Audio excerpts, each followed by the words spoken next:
வெளிப்படையா சொல்லணும் அப்படின்னா இந்த பேட்டியின் மூலமாக நிகிதா வந்து சாட்சியினுடைய கிரெடிபிலிட்டி, சக்தீஸ்வரன் அந்த வீடியோ எடுத்தார்ல, அந்த மாட்டு தொழுவத்தில் வைத்து இவர் அடித்த கொல்லப்பட்ட போது வீடியோ எடுத்தவர், அதை நேரில் பார்த்த சாட்சியான அந்த கோவிலினுடைய நிரந்தர காவலாளி சக்தீஸ்வரன், அவரு தான் என்ன டீ வாங்கி கொடுத்து என்ன நல்லா பார்த்துக்கிட்டாரு அப்படின்னு இந்த பேட்டியில சொல்றாங்க.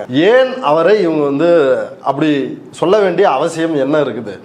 அவர் வந்து அஜித்துக்கு ஆதரவாக அவர் நேரில் பார்த்ததை போய் சாட்சியா சொல்றாரு.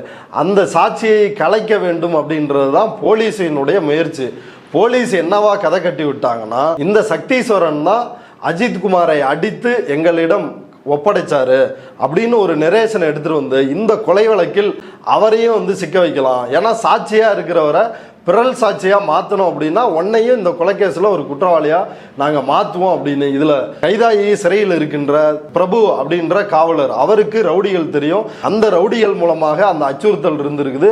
அதுக்காக தான் இன்றைக்கு அவங்க புகார் கொடுத்து நீதிமன்றத்தின் உத்தரவின் பேர்ல அவர்களுக்கு துப்பாக்கி ஏந்திய காவலர்கள் பாதுகாப்புக்கு போட்டிருக்கிறாங்க. போலீஸ் என்ன அஜெண்டாவை பண்ணுதோ அதே சக்தீஸ்வரனை இந்த அம்மா டார்கெட் பண்றாங்க.